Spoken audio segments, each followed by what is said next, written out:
Hello and welcome. Here are breaking stories from outside Africa. Germany has formally accused Russia of orchestrating two major cyber operations targeting its critical infrastructure and democratic processes.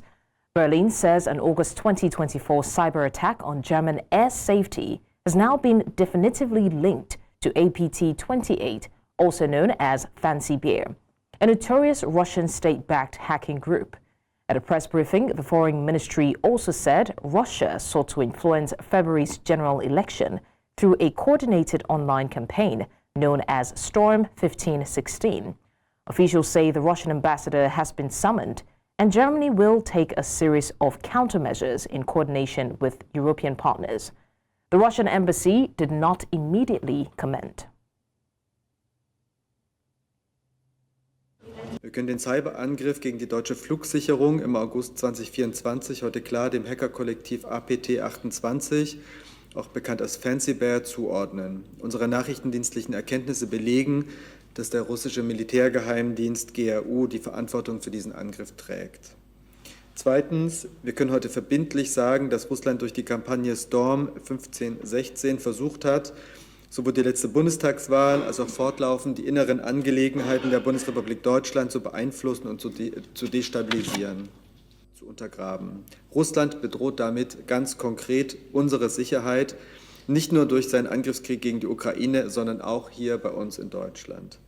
Heute Vormittag haben wir daher den russischen Botschafter ins Auswärtige Amt einbestellt und klar aufgezeigt: Wir beobachten sehr genau, was Russland tut, und wir gehen dagegen vor. Russlands unzulässiges Handeln hat Konsequenzen. Images show the destruction caused by a Ukrainian drone strike in the city of Tver, northwest of Moscow. The attack hit an apartment building and a local circus, injuring at least 7 people, according to the regional governor. Residents told AFP the blast triggered a huge flame and shook neighboring buildings. Ukraine, facing near-daily Russian attacks since 2022, says its drone campaign targets Russian military and energy infrastructure. Ночью, где-то около 2 часов ночи, мы услышали взрыв огромный, после чего повторный был взрыв, который, как оказалось, был свидетельством того, что попал беспилотник вот в этот дом.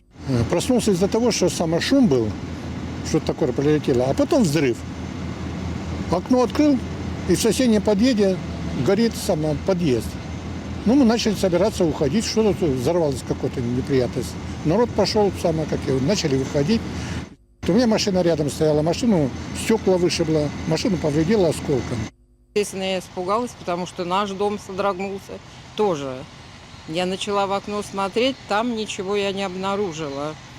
Но, естественно, выглянула в подъезд, потому что услышала, что люди куда-то, кто-то идет и, так скажем, бегут.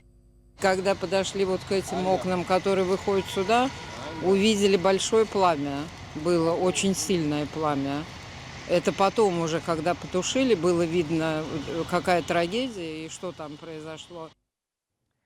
Ukrainian President Volodymyr Zelensky says he has visited frontline troops defending the embattled city of Kupiansk. Russia has claimed control of the area, something Kyiv firmly denies. Ukrainian commanders say their forces have pushed Russian troops back, calling Kupiansk strategically vital as a major railway link to the northeast. Бажаю здоров'я. Сьогодні Куп'янський напрямок. Я привітав хлопців, дякую кожному підрозділу, всім, хто б'ється тут, всім, хто знищує окупанта. Сьогодні надзвичайно важливо досягати результатів на фронті, щоб Україна могла досягати результатів в дипломатії. Говорили про Куп'янськ, ми бачимо, був. Still on the wars, Russian President Vladimir Putin says Moscow's forces now hold the strategic initiative on the Ukrainian front line following the claimed capture of the eastern town of Tver. At a meeting with military commanders, Putin said successful advances in the Donetsk region could pave the way for further offensive operations. Russia continues to grind forward in eastern Ukraine, where some of the war's fiercest fighting persists. Спасибо. Я отмечаю хорошую динамику на всех направлениях. Освобождение территории Донецкой и Луганской народных республик, Запорожской, Херсонской областей осуществляется поступательно, ритмично, в соответствии с вашими замыслами, с замыслами Генерального штаба. И стратегическая инициатива полностью находится в руках российских вооруженных сил. Мы понимаем, что, создав этот укрепрайон, в районе Северской и в самом городе, противник рассчитывал на то, что мы там увязнем в штурме этого города, и тем самым он сможет сдержать наше наступление. У противника ничего не получилось, а у вас получилось все, что вы запланировали, и все, что задумали. Поздравляю вас. Now, as global tensions simmer, President Donald Trump continues to position himself as the president of peace, taking credit for brokering ceasefires and ending conflicts around the world. Yet, as the ceasefire between Thailand and Cambodia, brokered by Trump earlier this year, begins to unravel, questions arise about the true nature of his peace efforts. Now, according to Mark Kogan, Associate Professor of Peace and Conflict Studies at Kansai Gaida University, Trump's peace deals are often transactional, secured through the leverage of U.S. economic power. Now, from trade relations to access to rare earth minerals in the Democratic Republic of the Congo, Trump's foreign policy appears driven by strategic interests rather than pure diplomacy. Today, we delve into the complexities of these so-called peace deals and their broader implications on global power dynamics. And now joining us to discuss this is Bolu Michael B., a foreign policy analyst joining from Lubamba in Eswatini. Thank you so much, Bolu Michael B., for joining us. Let me start by asking, Trump has presented himself as a global deal maker capable of ending long-running conflict, and we even saw that recently with Nigeria. But many of these agreements, like Thailand, Cambodia, or Eastern DR Congo, are already unraveling. Are these failures the result of flawed diplomatic design, or do they reveal the limits of transactional peacemaking by Trump? All right. Thank you for having me. First, I'm going to say that, okay, is Trump really who he says he is? Is he a deal maker? The truth is, yes. Is he a peacemaker? Yes, it's true. But what makes him controversial is his method. However, the fact that his method is not a popular method does not mean he's effective.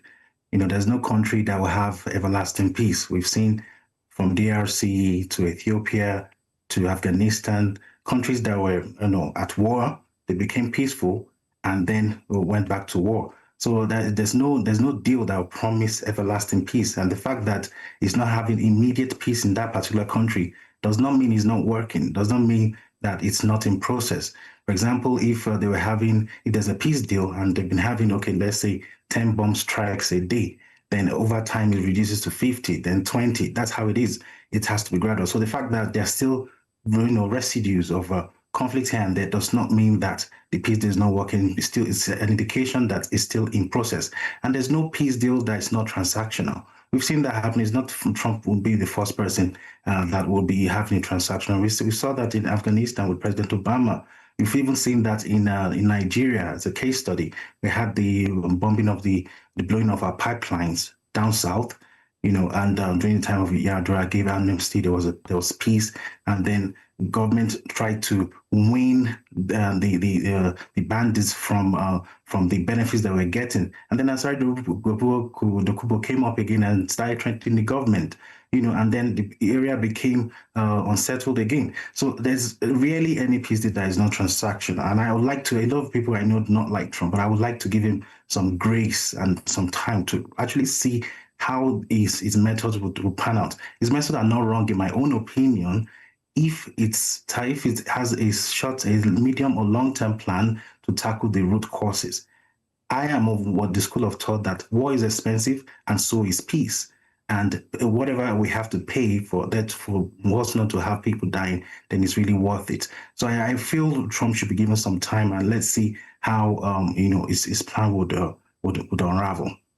All right. I hear you, but then again, analysts have tried to spot the flaws in the difference in method by Trump. You did mention that his methods are not necessarily wrong, they're just different. But then, Trump's peace initiatives relies more on U.S. leverage, economic pressure, and trade threats, and we've seen a lot of that, than on long-term conflict resolution. So how sustainable would you say that the peace would be when it is actually anchored on coercion rather than consensus building among the parties involved? Because it feels as though every time he attempts a peace deal between countries, it feels more like a threat, and it's like take it or leave it approach. No, okay. Yeah, I have to agree that, it comes across that way. I do not support coercive peace because, I mean, these things are deeply rooted in things that have been for generations. It's not going to just disappear overnight. You still need to tackle the root cause. So yes, the approach could be seen as coercive. You know, when you force parties to stop fighting, what happens when he leaves office? You know, and when there is transactional, it leads to a level of dependency and entitlement. As I mentioned earlier, the case of Niger Delta, started threatening the government. That's entitlement. They started relying on government. When they pulled off the benefits, it showed that they were depending on it. So there has to be consensus building to create ownership of any peace process. And this comes when parties negotiate their own terms and the peace is being debated in the local context. When they're able to make compromises and choose and build trust through dialogue, that's what happens. And we saw that we've seen that it's possible, you know, for countries to actually get to that point, no matter how deep their grievances may be internally or with another country. We saw that in the Dayton Accord, you know, that ended the Bosnian War in 1995. You know, there were power sharing agreements, constitutional reform, international monitoring that addressed deep-rooted ethnic issues. We also saw that in Kenya, even for political matters, between the late Raila Odinga and I think Kenyatta also. So it's possible. We just need to actually bring people together and let them discourse, let them dialogue, and hit the root causes. So I'm not supporting any coercive method of peace building. I still believe very much in the traditional diplomatic process. Okay, but beyond the coercion, let's also talk about the longevity of this, peace agreement or peace attempts, if I should put it that way. Because in the Thailand-Cambodia case, for example, trade pressure was a major tool in securing the ceasefire. Now, does the use of economic threats to secure quicker agreements risk incentivizing fragile, short-lived deals that collapse as soon as external pressure dampens down? So at the end of the day, after all of the threat, when the pressure has softened, what is the guarantee that the peace deal will last long? Well, there are no guarantees that any peace deal is going to last long. Even when we see the case of Russia with Ukraine and other countries that were, they agree, even Israel and Palestine, they agree to a ceasefire and you see one party breaking it. So no matter what the negotiation or the method is, there are no guarantees that the parties will actually stick to their own side of the deal. But economic threats are, they're not conventional methods of having peace, because leaders have learned that they can sign peace deals, get immediate benefits, like trade access, aid, and all that, and then quietly, they wait for the deal to collapse, and they will ask for more. So they are kind of exploiting this method. So it becomes a performative or window dress peacemaking. We all show, all theatrics, looks good on TV, but no substance. And that's the problem with Trump's approach, because his methods are very temporary. And some of these conflicts, they have been for so long that they can be termed to be permanent. Some have even given up that there will ever be peace in certain countries or between two nations, because even children that were not part of the conflicts, they learn about it in school and then they carry the grievance that never experienced. Some things are deeply rooted. So Trump's methods are very temporary, and it teaches a bad lesson to other conflicting parties that if countries can just see that signing deals can get them personal benefits and trade deals, then and there's no repercussion for breaking the agreement, then they will do sign anything, get the benefit, ask for more, and then move on.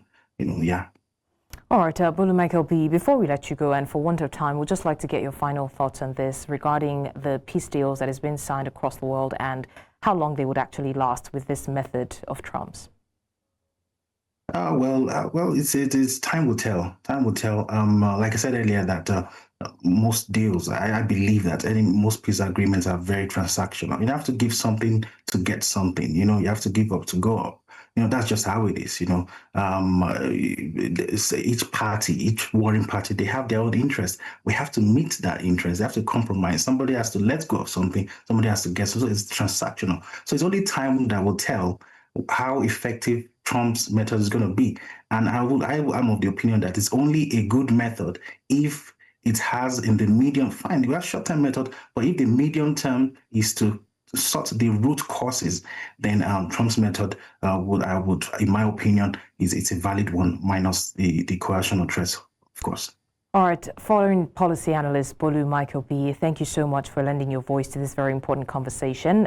He's joining from Lubamba, Eswatini. I appreciate your time with us on the news. Thank you for having me. An absolute pleasure. Now, President Donald Trump has been keen to present himself as the president of peace, pointing to ceasefires he claims to have brokered around the world. But as some of those deals begin to unravel, questions are being asked about whether they're built to actually last. Now, Africa offers a familiar reminder of these challenges. From Sudan's fragile transition to renewed clashes in eastern DR Congo, peace agreements often falter when deeper political and economic interests remain unresolved. That's all from Beyond the Continent. And after the break, the conversation continues with a closer look at DR Congo, where rebel advances in Uvira have forced thousands to flee, and questions remain over the durability of a recently brokered peace accord.